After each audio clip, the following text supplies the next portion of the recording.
FY25 results conference call hosted by ICICI Securities. As a reminder, all participant lines will be in the listen-only mode, and there will be an opportunity for you to ask questions after the presentation concludes. Should you need assistance during the conference call, please signal an operator by pressing star then 0 on your touch-tone phone. Please note that this conference is being recorded.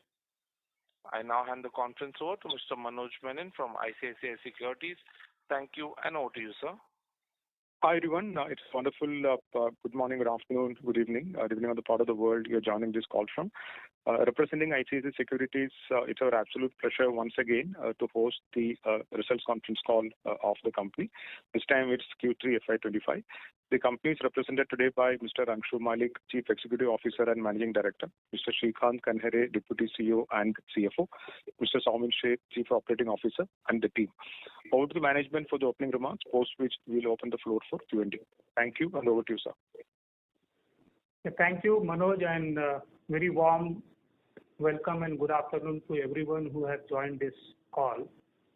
As a ritual, what we will do is we will take you through a brief presentation on the performance of the company for the quarter 3. The presentation is separately uploaded on the exchange, so you can also take your copies separately and go through the presentation. For the time being, we will take you to the presentation.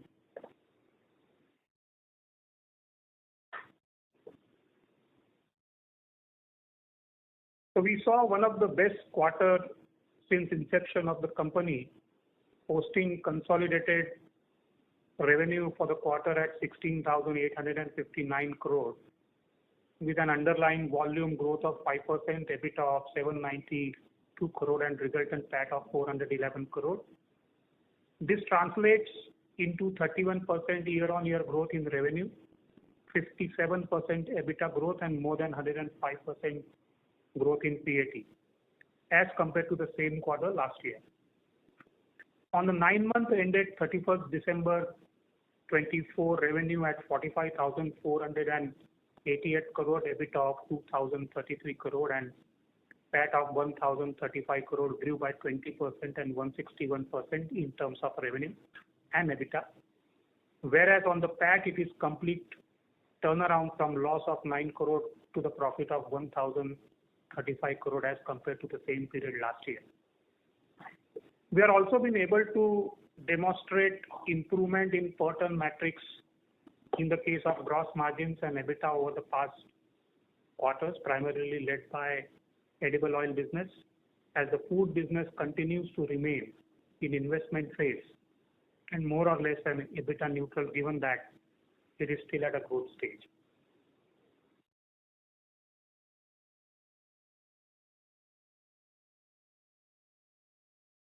Standalone numbers are no different from consolidated one, with revenue for the quarter at 16,491 crore, EBITDA at 782 crore, and PAT at 409 crore remains best performance for the company since inception. Similarly, for the 9 months ended 31st December 24, we delivered revenue of 44,235 crore, with an EBITDA of 2,022 crore, PAT of 1,059 crore, translating into growth similar to consolidated numbers. Per ton metrics on gross margin and EBITDA also remain similar to the trend we witnessed at the consolidated numbers. Normalized gross margins and EBITDA for the past 5 quarters are consistently improving. Q1 and Q2 of the last year, as we said earlier also, was an aberration due to hedge disalignment that edible oil industry witnessed last year.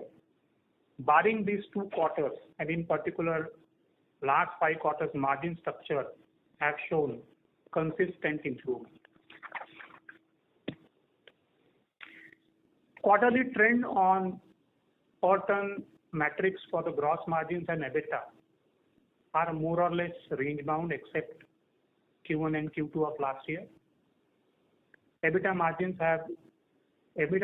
about 3,500 level in any quarter are suggestive of a commodity cycle gain that company has been able to crystallize.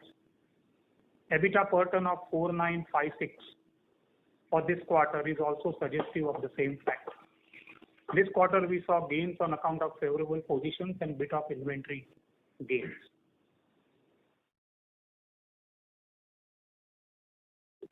On segment basis, edible oil, food and FMCG registered healthy volume growth of 4% and 23% for the quarter and 11% and 32% for the 9 months ended 31st December 24.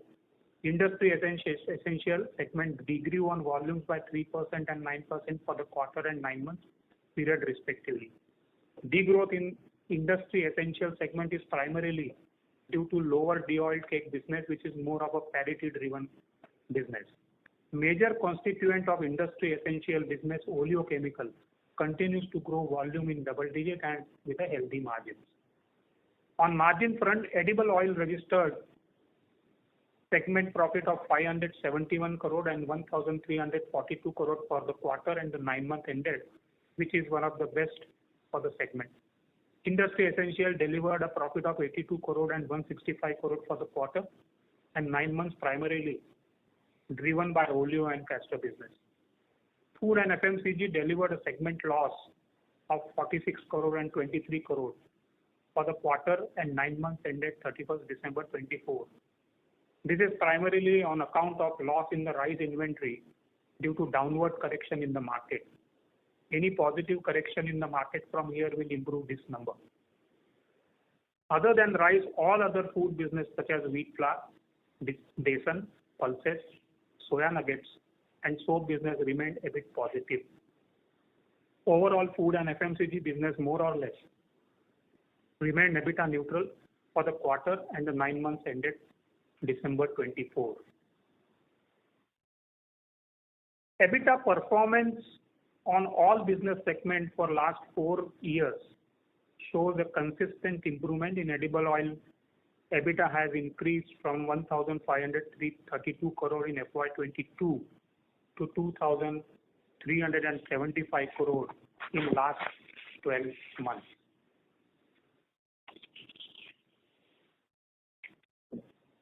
In our matured business of edible oil, we are generating a return on capital employed of close to 22% on the back of high turn of fixed assets. Food business, which comprises several products categories, is currently in an investment phase, and we target to have 20 to 25% of the ROCE in this segment as well. Our soya nuggets and besan has already reached decent ROCE level. On overall basis, the company is delivering an ROCE of close to 13% on trailing 12-month basis.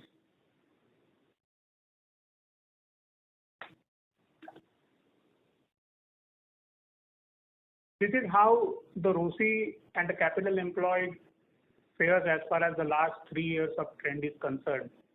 Edible oil with 22% and industry essential at 10%, giving last 12-month ROCE of 13%.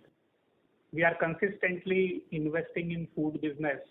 The fixed asset investment in the food has gone up from 482 crore in March 22 to 1,328 crore as far as December 24 is concerned. And similarly, the net working capital in the food business has also gone up from 393 crore in March 22 to 1,461 crore in December 24. And this is also reflective of the fact that now the food business is close to 6,000 crore plus when we look at a trailing 12 months of data.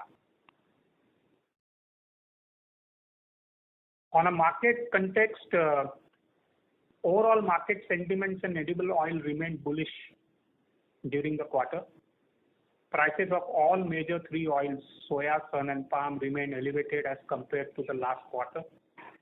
Industry witnessed some downward correction in the prices in the later part of December, but still prices remained higher as compared to the past quarters, primarily due to high duty imposed by the government in the month of September 24.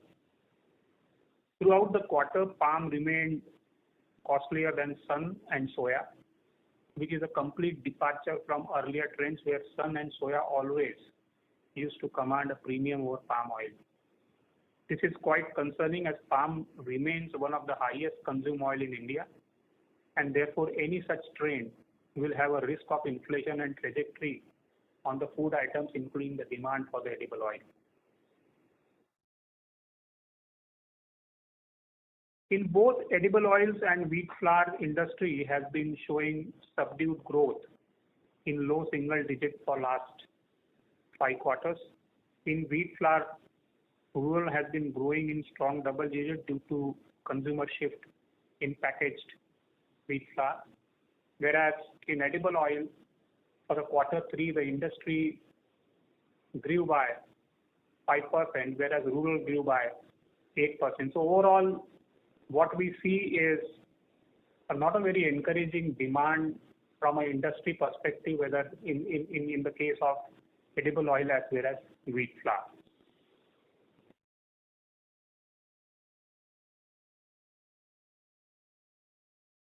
The company has been able to register a handsome growth on the revenue and margins for the quarter as well as for the 9 months ended December 24. One of the highlight, of course, in this entire performance is the alternate channel comprising of MFS, e-com and Q-com that is growing faster than the general trade and now contributes a sizable business with a trailing 12 months revenue in excess of 3,000 crore. Similarly, Horeca channels, which we started a couple of years back, continues to grow for us and is now contributing close to 600 crore of business basis 12 months.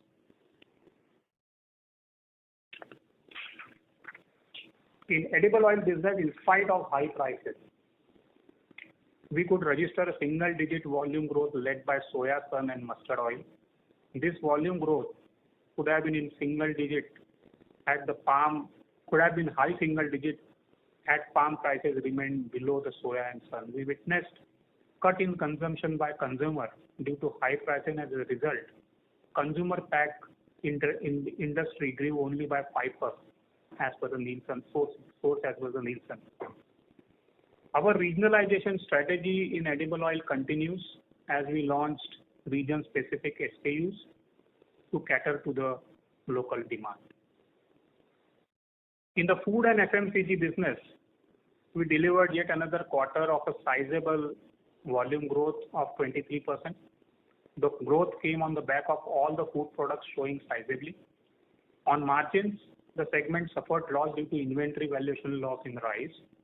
We continued to consolidate our market share in most of the food categories. ESG continues to be integral part of our entire ecosystem. Our flagship CSR program, Fortune Suposhan, that aims to curb malnutrition and anemia among the children, adolescent girls and women in the reproductive age, has won prestigious Indian CSR Award 2024 in the category of Best Rural Children Healthcare Initiative of the year 2024. AWS Mundra and Hazira plant received gold medal and silver medal respectively at the 10th edition of India Green Manufacturing Challenge organized by International Research Institute for Manufacturing. Our Vidisha factory, which manufactures soya nuggets and soya value-added products, earned a safety award for a global safety summit 2024. On edible oil, I think we have been steadily contributing to the volume growth quarter after quarter, which is reflective on the standalone EBITDA, which is we are delivering in this segment. The capacity utilization in this segment continues to be reasonably well and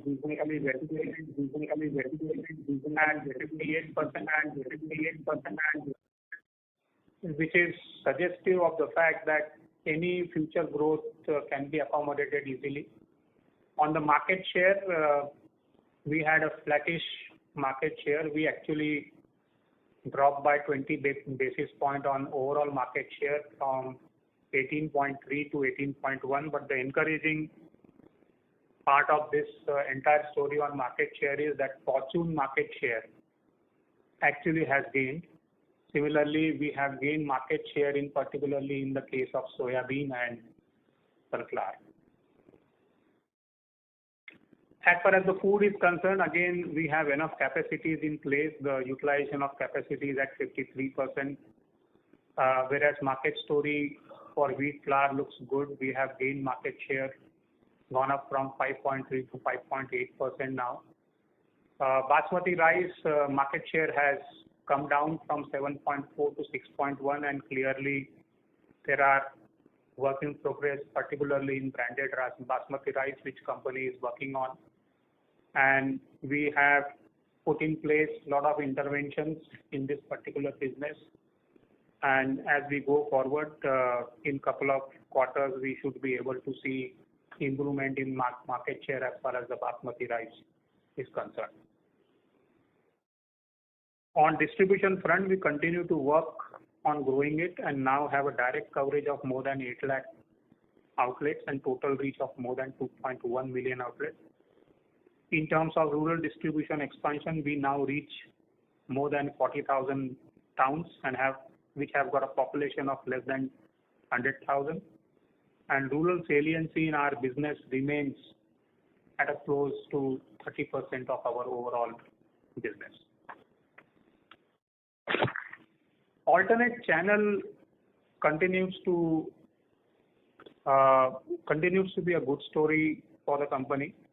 This channel grew healthy 16% during the quarter, in which e-com and quick com grew by 41% and 81%, which is very encouraging for us.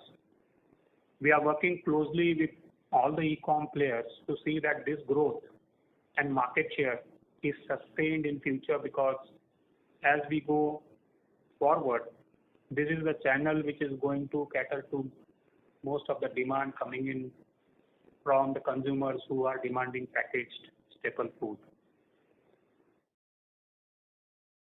One of our IPO project at Gohana, Haryana, which is going to be one of the biggest integrated food facility for the company, is more or less completed. This is an aerial view of the facility which shows how big this facility is. We have commenced the production at rice to rice and mustard oil facility and have achieved first commercial dispatch from this factory in January 25. This integrated facility is expected to be fully operational by end of first quarter of next financial year. The integrated facility houses production lines of paddy to rice, rice to rice, wheat flour, refined wheat flour, rice bran oil, mustard oil, and cottonseed oil. This will be built with an overall capital outlay of close to 1,300 crore, which is majorly funded through an IPO funding.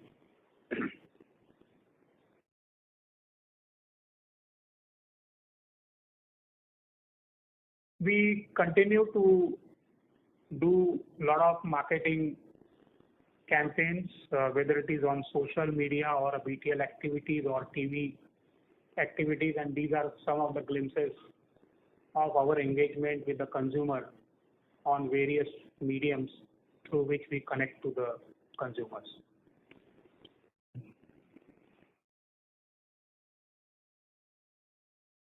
So the key takeaways, finally, this is the final slide from my side. One of the best quarter, of course, for the company since inception. We have been delivering consistent performance for last several quarters and have delivered best ever operating EBITDA of 2,390 crore on trailing 12-month basis. Food and FMCG revenue of 6,000 plus in last 12 months. And therefore, our target of reaching to 10,000 crore by end of FY27 seems to be very much achievable. We have big lever for growth by increasing our distribution, and we remain very bullish on emerging channels like e-commerce, branded exports, and HoReCa to fuel the kind of growth that company is looking at for coming years. And on ESG, as I said, ESG remains integral part of our culture. We participate in CDP and DJSI ratings during the year and are fully committed for a continuous improvement in the scores. This concludes my presentation, and we can now open the floor for the questions, and we would be happy to answer the questions. Over to you. Thank you very much. We will now begin the question and answer session. Anyone who wishes to ask a question may press star and one on the touchtone telephone. If you wish to remove yourself from the question queue, you may press star and two. Participants are requested to use handsets while asking a question. Ladies and gentlemen, we will wait for a moment while the question queue assembles.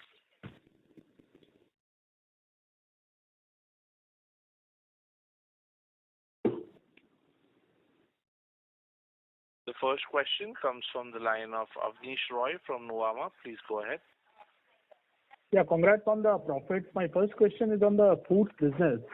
So you have called out strong growth in soya nuggets apart from your other food segment.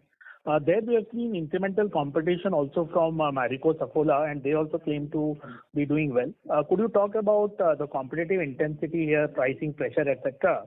And if you could also talk about Sattu, because that clearly seems to be a focus area by customers in terms of more protein specific product.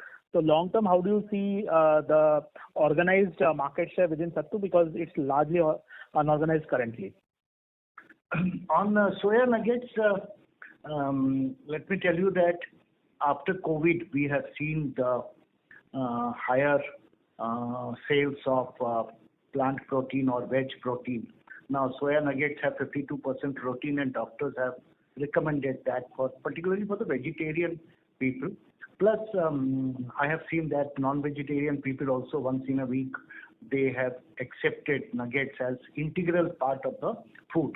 Now, we have understood this business, and in terms of technology, we first went ahead with putting Wenger technology. So all our plants are Wenger plants from US. We are the world's best manufacturers of such products, and we have that in Vidisha and Haldia, and now we have started Nagpur.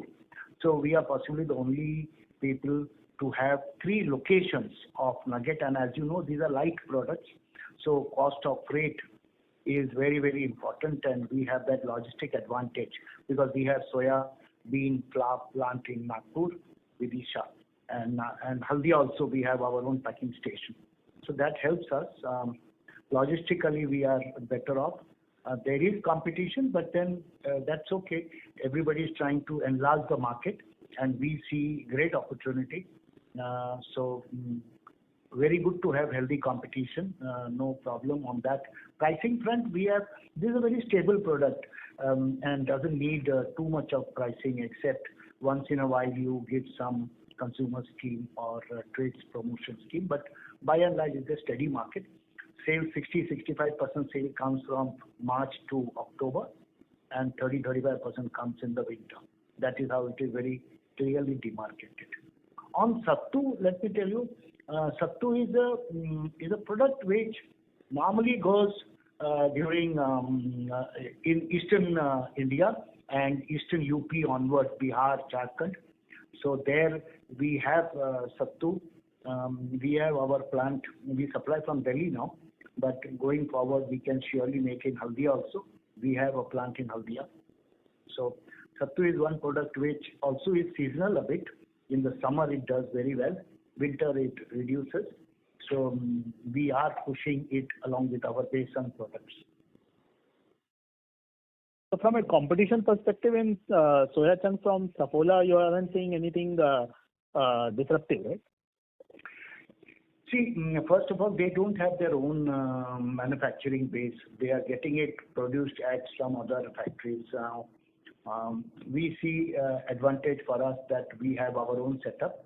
We have ability to expand if required, and that is what we have done. So we are the largest soya nugget producers now in India at 6,000 tons per month. So we have enough capacity to provide to the market.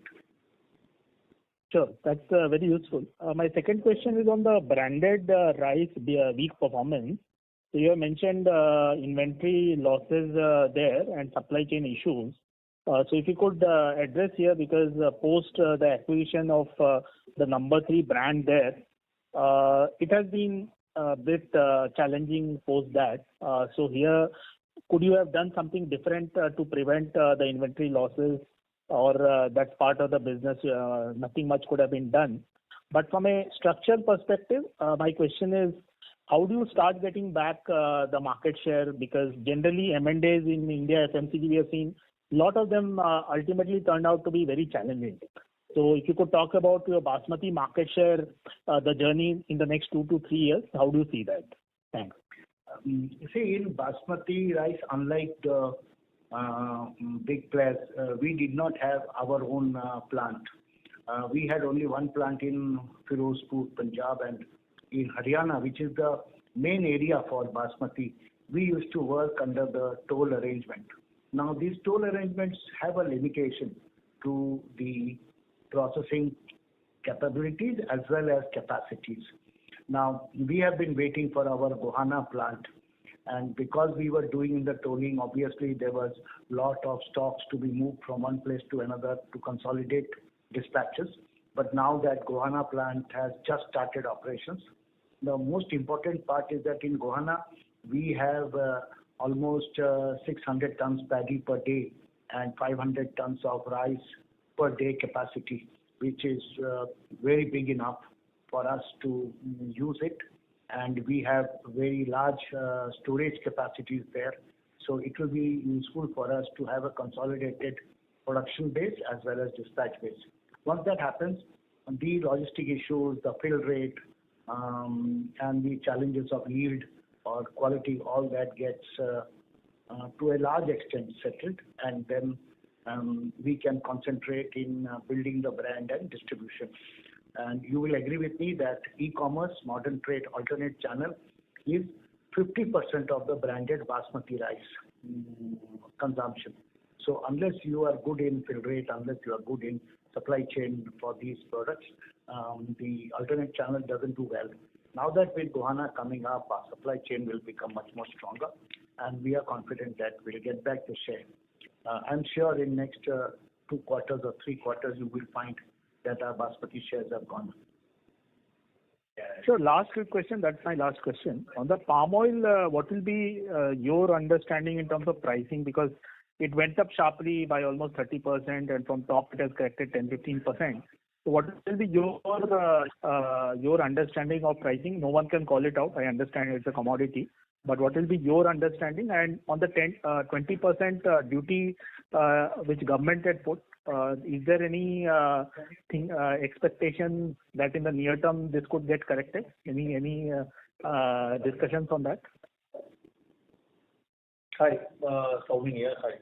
See, on the pricing, it has become a very political product both for Indonesia, Malaysia.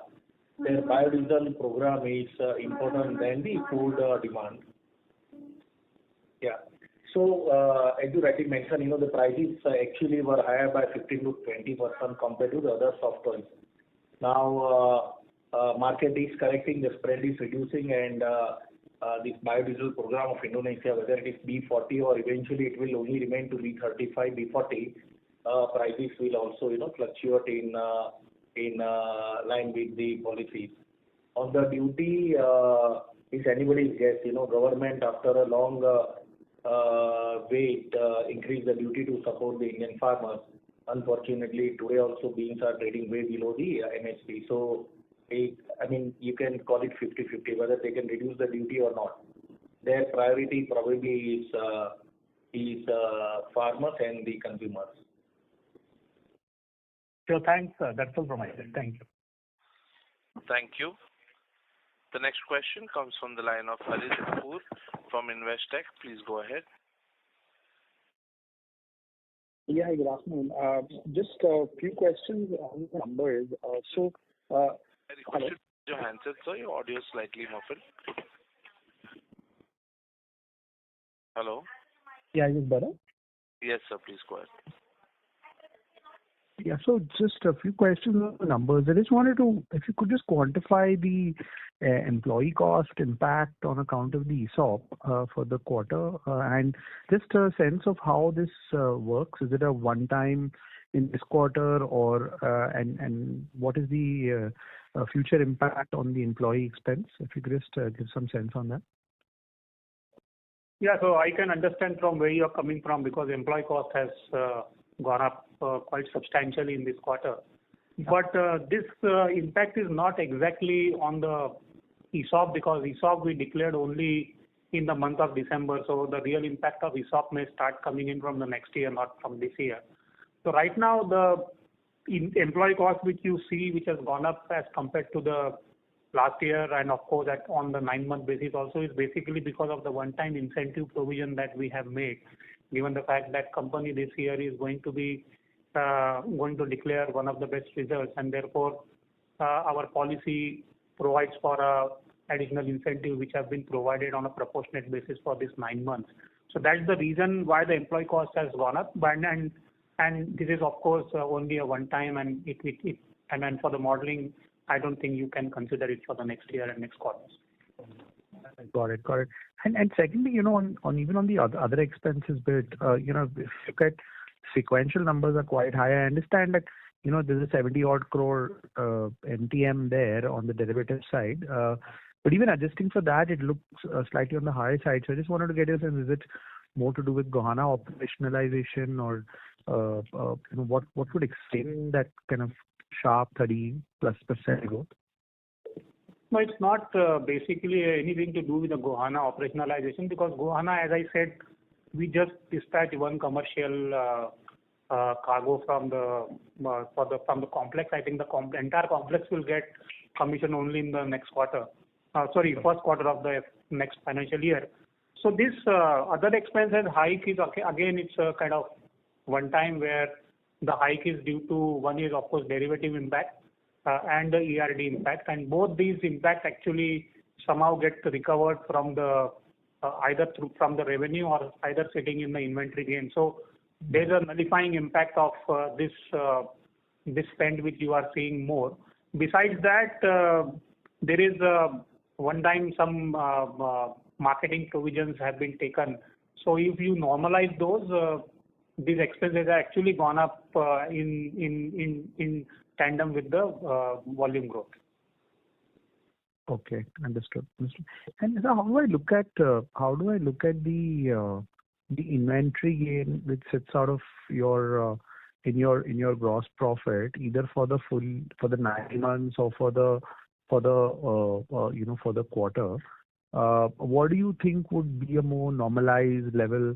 And the second point is, with the prices having corrected a little bit in Jan, do we expect some of these inventory-led gains slightly to reverse? Not reverse, but a little bit of a reduction there in quarter 4.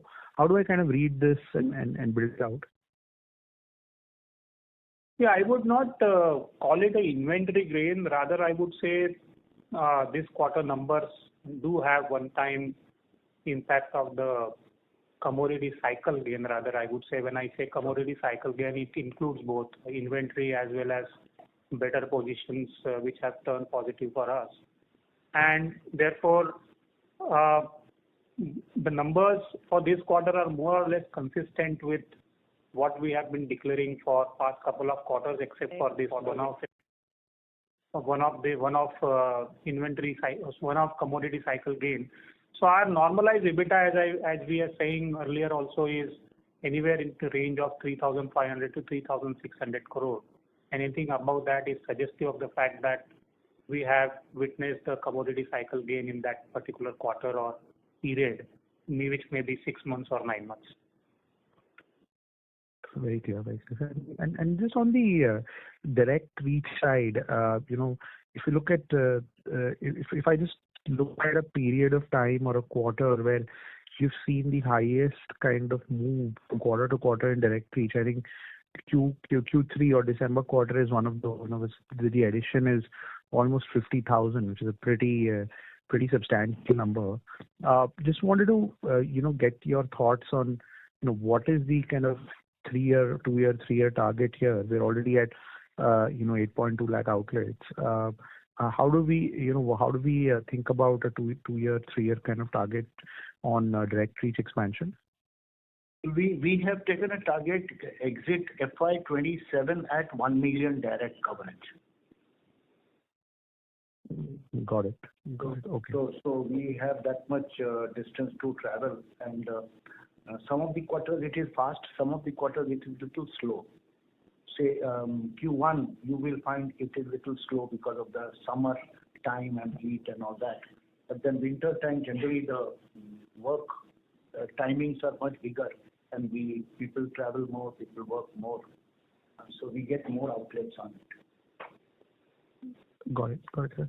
And from a portfolio level on the edible oil side, if you could just give a sense of, what has done well, what has been weak. I mean, mix between, say, palm, soya, the key oils for you. Where have you seen strength and growth? Where have you seen a little bit of weakness?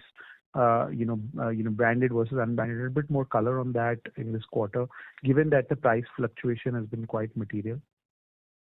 Okay. To sum up the edible oil business, you see in-home and out-of-home consumption.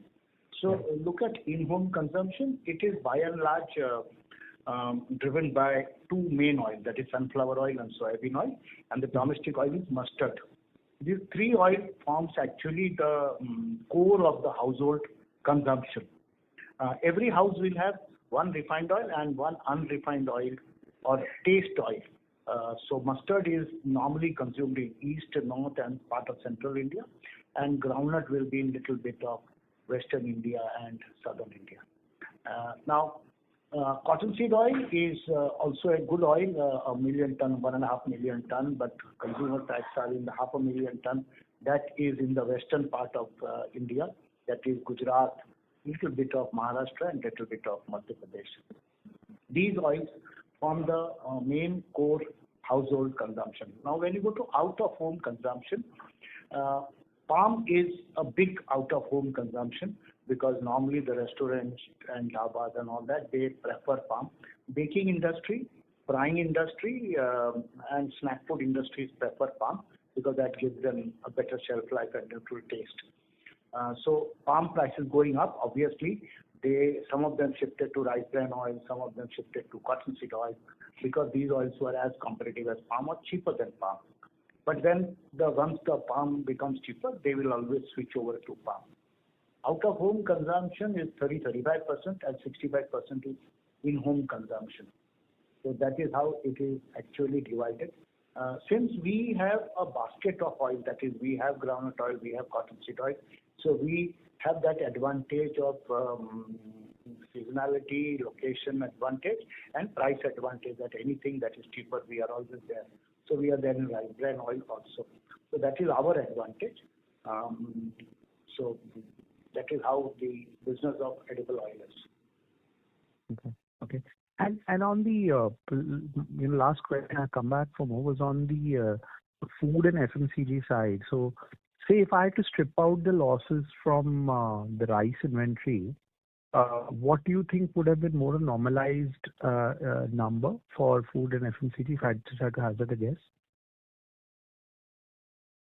So the inventory loss right now sitting in this number, which is again this time we have taken given the fact that market has corrected downward, is close to 50 crore. So if we normalize this, I think we have been consistently declaring the EBIT of food positive. So it would have been in that range, more or less with what we have been showing for past couple of quarters. Got it. And last question was on rural. So it's a very interesting slide on industry growth trends, retail consumption, and rural volumes in the last 3 quarters in edible oil actually have accelerated. And even wheat flour, you've seen a sharp increase, as you mentioned. This is all conversion led. So what's your view on what's happening in rural markets? Is it slightly better incomes over the last 3 quarters, which are driving this conversion to an organized category growth? If you just your own kind of hypothesis on what's happening here. Rural was almost stagnant between last year, say December, to this year, June, July. Only after good monsoon this year, we saw the rural consumption pick up, and good consumption, good response we saw only after September. So September onwards until now also we are finding rural is to lot extent it is back in action. Urban stress continues, and we can see that urban consumption is stretched. And second, inflation is hitting somewhere both the rural and the urban. In rural, it has not been to that extent, but in urban, we can see that very, very clearly. So, if you ask me, rural has started coming back in terms of demand and all that. Packed food is doing well, and we see small pack demand is increasing. 1 kilo, 2 kilo packs, half a kilo besan. Nuggets also doing well in rural market. Sugar is doing well, 5 kilo, 1 kilo. So rural overall has started giving that indication of coming back to action. More will depend on how government intensifies the rural.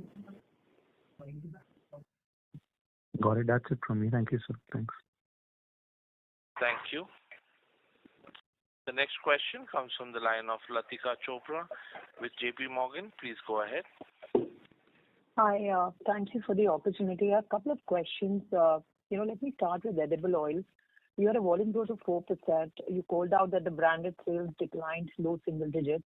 And it seems the demand environment, as you explained, and the price differential, palm overtaking the other oils, sounded a bit cautious. Now with the palm oil price index kind of moderating, how should one think about, overall volume growth for edible oils? And also, how do you think about the possibility of volume growth sustaining, at mid-high single-digit levels, over the next couple of years, given your distribution initiatives? See the edible oil demand. So the industry always used to grow in a range of 5-6%, and so while palm remains one of the highest usage oil in India, and therefore correction in palm oil downward, of course, will give some boost to the demand in coming quarters. Our expectation, to answer your question straight, the demand for the packaged edible oil the industry should keep growing within the range of 6 to 7%. And our growth, of course, we feel that we should be able to grow at 8-9% kind of number, so that market share keep consolidating from here. All right. And the second thing was on realizations. This quarter, there was a massive increase because of the increase in palm oil prices. Do you, just trying to think in terms of, the pace at which you change prices depending on your raw material sourcing. So do you anticipate these firm levels to stay, at least in the current quarter before probably coming in line with the market price in the next quarter? Just trying to think through what is the lag with which, the pricing will follow in your numbers? See, the palm prices have moderated in the last week of September, but it keeps fluctuating. So like today, the complex was again up because of some geopolitical factors, and then tomorrow it may go down. But what our expectation is that the level which we have seen in the month of January will continue to play, at least for this quarter. Having said that, it's very difficult to comment how it will fare in first quarter of the next year, but at least for this quarter, the prices should remain at what level which we are looking at. So from a realization perspective, more or less same as what we have seen in January. All right. And can I then check on, profitability metrics? EBIT per metric ton because, considering, the pricing fluctuates, and I'm sure you want to maintain a certain threshold of profitability on per unit basis. This quarter, it is coming to about 5,800 odd levels per metric EBIT. I'm just talking about edible oils. And on 9-month basis, this number is roughly 4,500. When you gave a number of 3,500 to 3,700, is this the number you were referencing to? I'm just a little confused, so I thought I'll just clarify. Is that the more nominal range of profit per metric ton for edible oil? No, not so. So when I give you a range of 3,500, 3,600, it is a blended at a company level, which includes all the business segments particularly. And therefore, edible oil, it could be certainly different than 3,500, 3,600. And what would that range be, sir, for edible oil? Because even in this quarter, you had about 3,760, right? No, for edible oil, of course, it would be a little bit higher than, because as we said, food remains EBITDA neutral for us and EBIT neutral for us, as well as the industry essential. It's more of a downstream of a edible oil only. So, of course, the edible oil EBITDA would be a little more than 3,500. It would be in the range of 3,750 to 3,800, because that's how, when you look at a blended level, you get an EBITDA of 3,000, normalized EBITDA of 3,500 level at company level. So this is EBITDA you're talking about. I was referring to it. Okay. No, EBITDA. Okay, EBITDA. Fair enough. The other question I had was on food and FMCG. Any broad thoughts on, with this new capacity coming up, how should one think about your volume growth aspirations? And also, any flavor on medium-term margin outlook or aspirations that you have? Thank you. See, we have said earlier that food and FMCG, we wish to continue at an average growth rate of 20% plus. Now, looking at that goal, we need to add capacities which are surely world class and can give best products at the most efficient processing cost. So we are investing, and these are integrated plants where we have multiple products, so that helps us in buying, processing and supplying. That is one. Two is that these capacities will surely add. Gohana at its full stream, when it runs full, and even at we take 80-85% capacity, it should give us a volume of around 625,000 tons per annum, food and oil put together, where food will be made, oil will be around 200,000 tons. So we expect Gohana to help us in enhancing volume, reduce our cost as efficiencies will pour in with the integrated operations. Third is that because we will have integrated plant, our dispatch, delivery, all the cost to our distributors will become cheaper, and all those benefits will surely be seen in our performance. Sure. And can I just check one thing? When you look at the pricing, for your food and FMCG products, and you benchmark it to whoever the competitor is in each of the categories, and I'm sure there will be variations on a state-wise basis, SKU-wise basis. Has the differential reduced over time as you've built in more efficiency?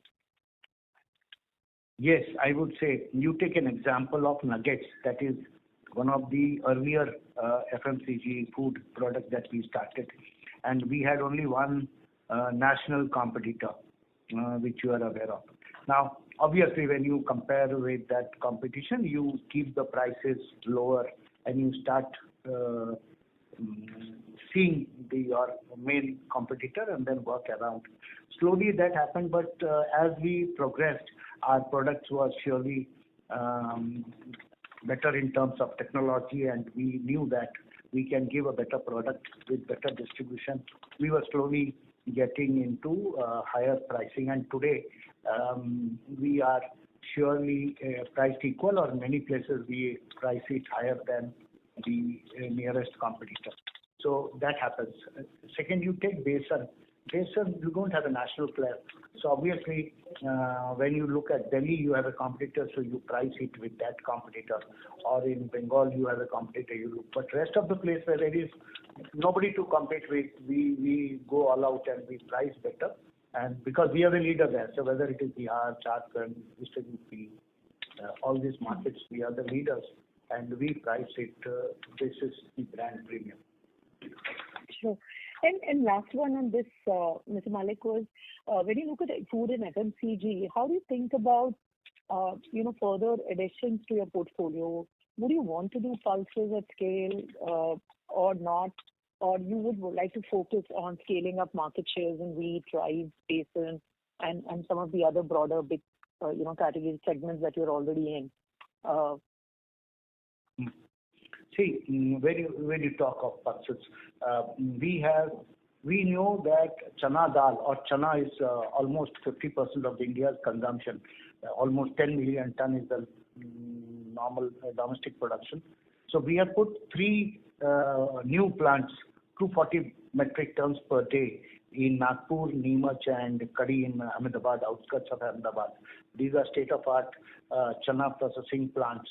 And with that, we will possibly become the largest chana processors in the country. And we have matching besan with that 150 tons per day in each of the units. So today we have 4 such units in the country.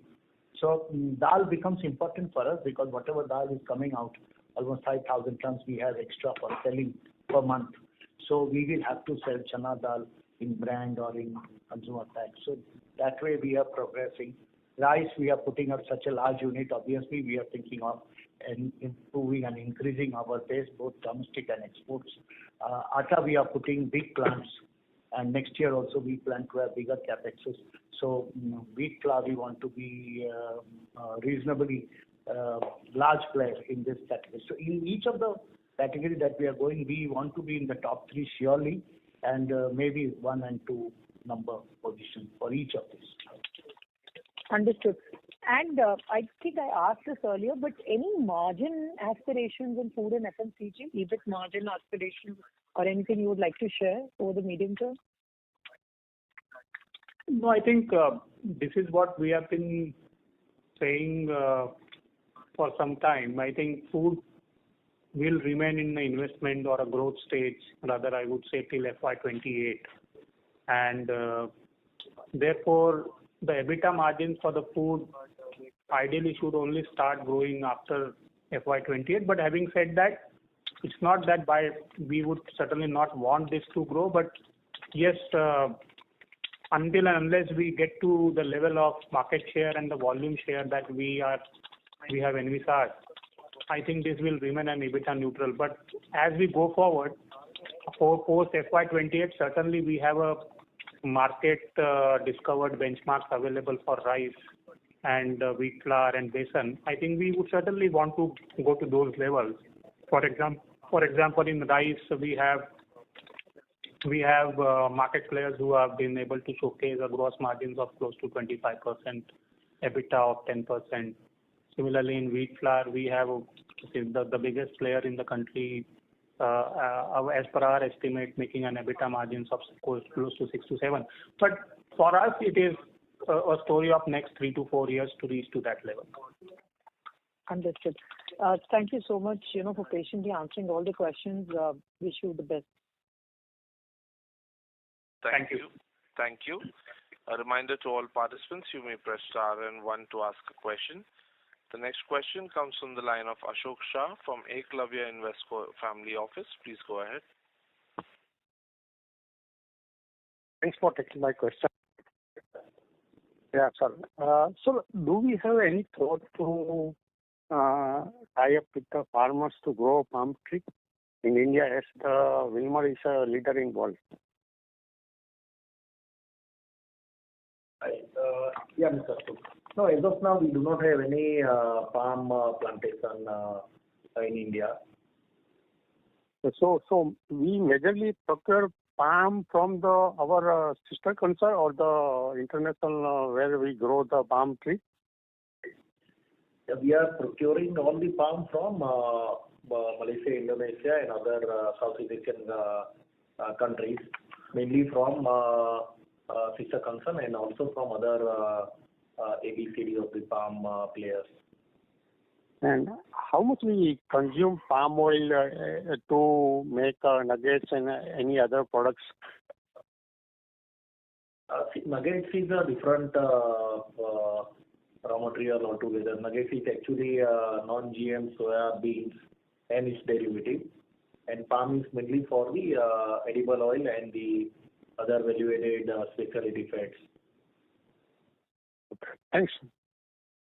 That's all from my side. Thank you. Thank you. Ladies and gentlemen, that was the last question for today. I will now hand the conference over to the management for closing comments. Yeah, so thank you very much, everyone, for joining the call, taking out time and listening to our story. Keep connected with us, and thank you again. We wish everyone a very good evening, and thank you. Thank you. Thank you all for attending. Thank you. Thank you. On behalf of ICICI Securities, that concludes this conference. Thank you for joining us, and you may now disconnect your lines.